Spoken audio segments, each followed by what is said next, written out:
Hey, what's up? Travel Chronicles, chapter 1, 22, 23. Everything's updated, except for like the really old stuff. But so this weekend, Monday, back to work. Always exciting, especially where I'm at right now, my professional experience. Got an email from overseas already. I got more stuff to do, and nobody's offered any help, so it's great. It's great.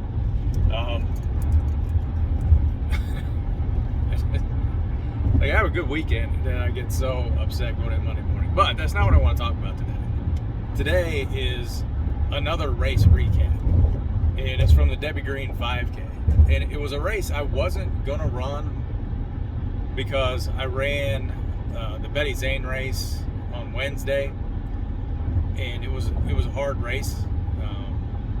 Kind of felt physically ill afterwards. My legs had not functioned like I wanted them to at one point, during the, so it was a very odd race, very physically taxing 3-mile run. And I wasn't sure I'd be in a good enough condition to run, because I don't want to just go out and run for the sake of running in a race like that. If I'm going to race, I want to race. I want to try to throw down the best possible time I can put down. So I had done as much as I could between Wednesday to, really Saturday morning, if I thought I was going to feel good enough come Sunday to be able to run. And I felt like Saturday morning that I could get there. So I went ahead and I signed up first thing on Saturday morning. It was like the last chance you had to sign up for. So I went over, I signed up, and I came home and did a quick recovery run and got caught in the rain. So not a great recovery run, but it served its purpose, and it's something I kind of felt like I knew I needed to do. Then I did a quick soak, and then I did take a cold shower late Saturday night, just to try and get everything out of the muscles that I could. So I come into the race Sunday, and I'm not feeling too bad. I feel pretty good. And I look down at my Garmin, and I've actually hit recovery mode by this point, which is really good. I hadn't hit like I would have liked to hit recovery mode, or I like to hit peaking before the Wednesday race, but because of work and things, timing was completely thrown off, and I didn't get in it. I was still like maintaining. So I think that might have been another reason why that race wasn't that great. But I looked down at my watch before I started the race. I was in recovery, so I felt good about that. I felt like I had gotten, at least to that point. I knew the Debbie Green race wasn't as physically taxing as the Betty Zane race, but I couldn't remember the course all that well to remember where the uphills were, where I needed to conserve for. So I just went out and ran. I kind of knew what it was, but I didn't remember 100%. And they had to change the course a little bit anyway because of construction.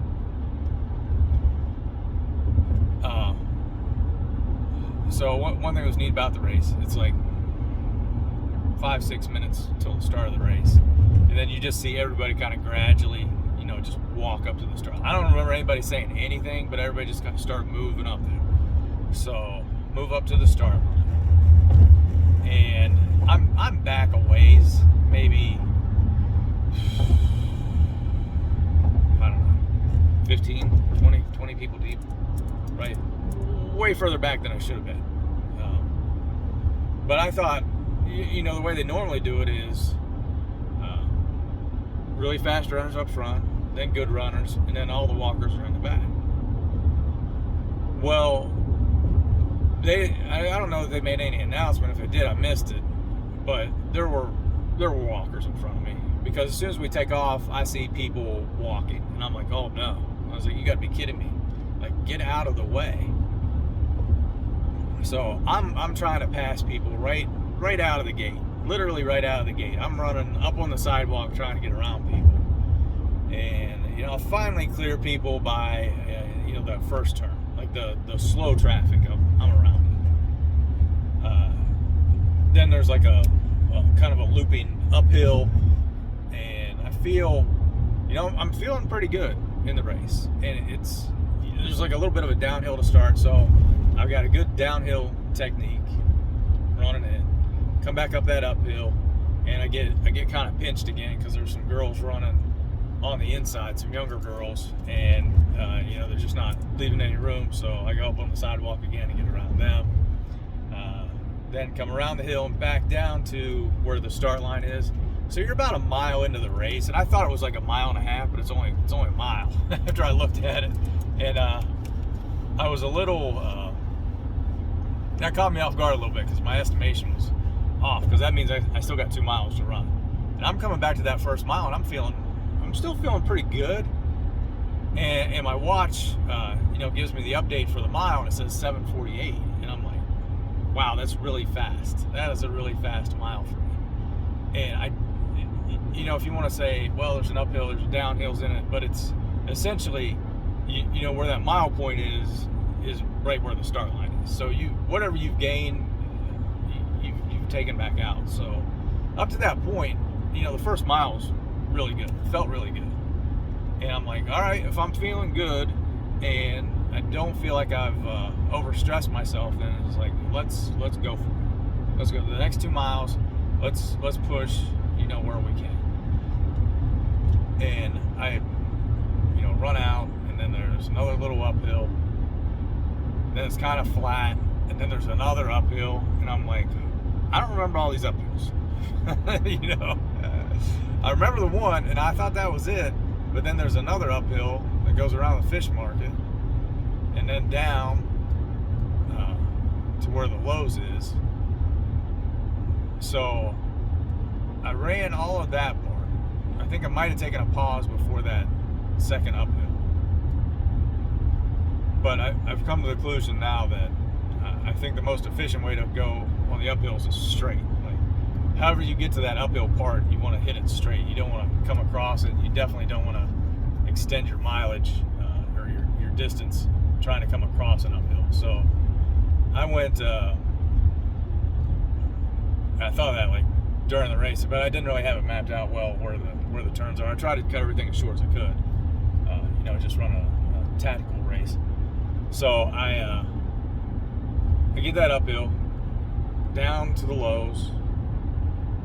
Then there's another little downhill, and then it flattens out again. So I take a break on that flat, and I got to the outside, which I wasn't looking at the turn ahead of me, or else I'd have done it on the other side. But I took a quick break, because in the back of my mind, Ryan, when he ran on Wednesday, was like, I took a couple breaks during that race. He still ran sub 25, and he's like, I think it really helped me. I was like, okay, if I can pick my spots, and this is an early morning race, so I have been running in the morning a little bit more, especially more than I had in the past. It's different. You can't eat a whole lot. You just kind of go out, run first, and then you start everything else. But I still the same mentality racing. So I started taking breaks. Like, I took 3 little breaks just to try and get my heart rate back down before you come to the finish line. So you come around the Civic Center at the finish line. Once you get to Lowe's, you're I think I was like 0.8 of a mile when I looked, and I'm like, okay, that's not bad. I was like, I'm still not in too bad a shape. My heart rate's up. Like, we're 180 plus now for the rest of the way. We're like pushing 190, and I'm like, okay, one more little break, and then we'll go. And I think I took one little break because after Lowe's, it goes down on the flat by the wastewater treatment plant, and then there's a long, slight uphill grade to get back to the Civic Center. And I didn't realize how much of an uphill it was, but I see people like kind of dying off a little bit and kind of coming back to me.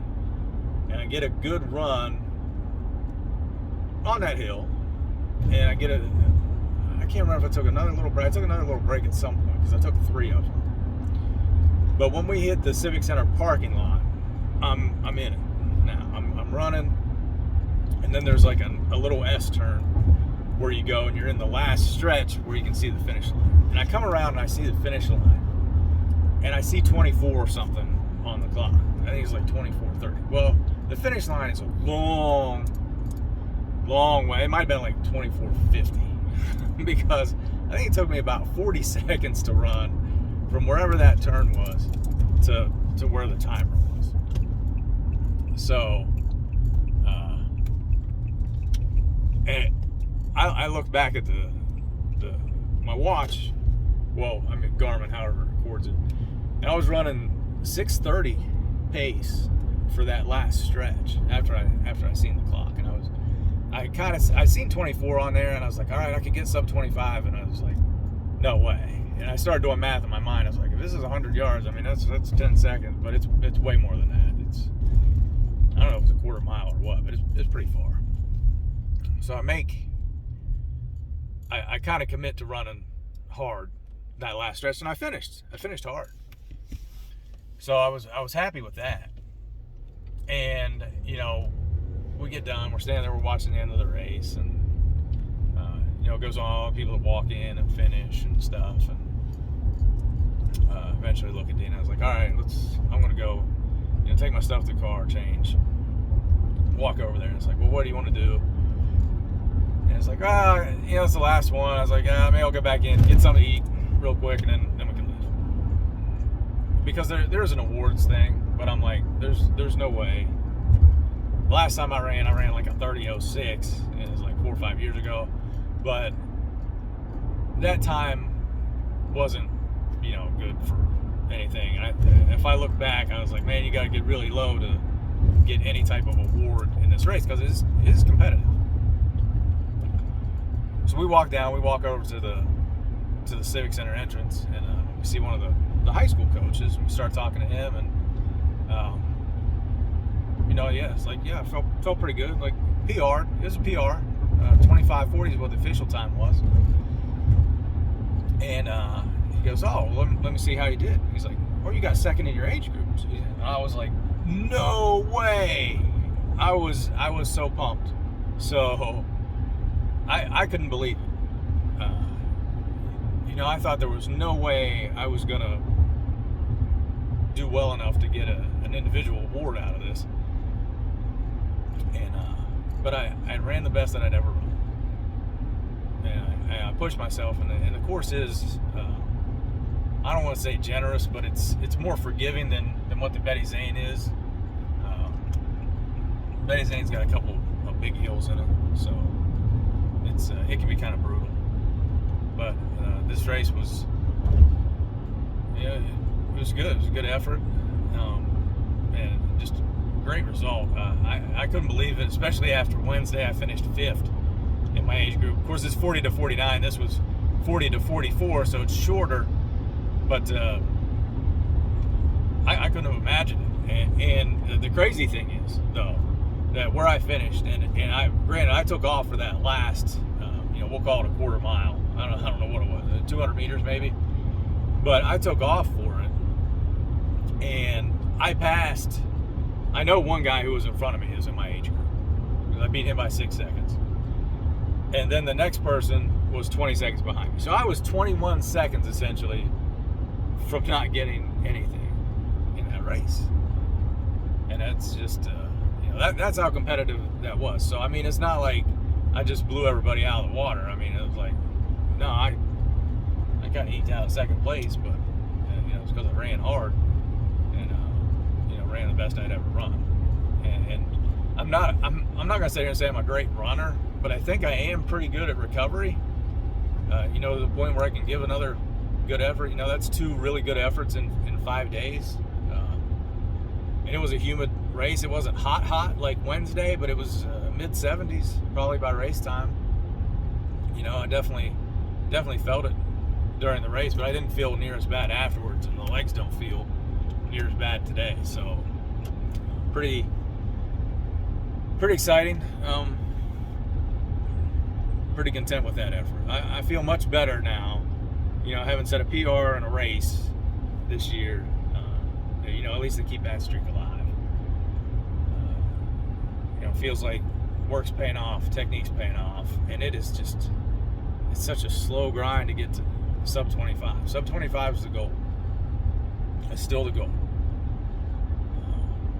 But we're much closer than where we were 3 years ago,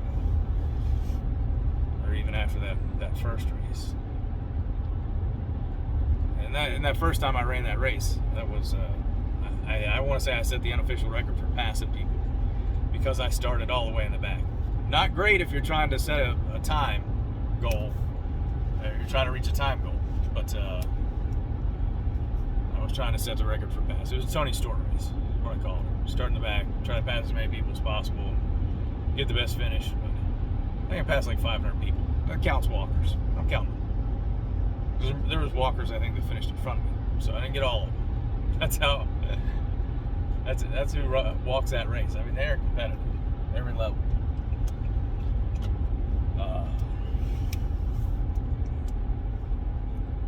But this was the last one too, so that was another reason why I wanted to do it. It was the first race I'd ever run in, and this was going to be the last one. So, even if I couldn't run as well as I did, I thought if I could put together a decent effort, then it would be worth doing.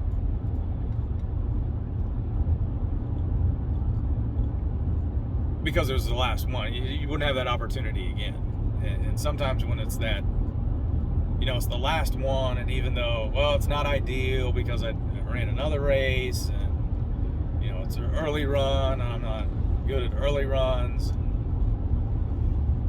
You can make every excuse in the book, but if it's something that matters, go out and do it. Try to do it, and you might be surprised.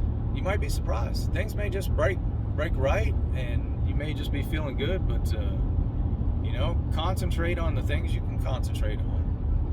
Work on the things that you can work on. And I'll say this about running, about racing. I think most of racing is 90% prep. Like if you do the prep stuff, you get stuff ready, you organize it so you're not rushing around on the morning of race day. You just come in, grab the stuff, you don't have to think about it, and you get your warm up, you get your hydration, you get all that stuff, the little stuff in the pre-race routine. I think that matters. I think everything is worth seconds in a race. So I think I'm getting better at that part. But still got work to do. Still got to get to less than 25. But this year I'm going to call it a success. This training block, the run efforts produce good results. So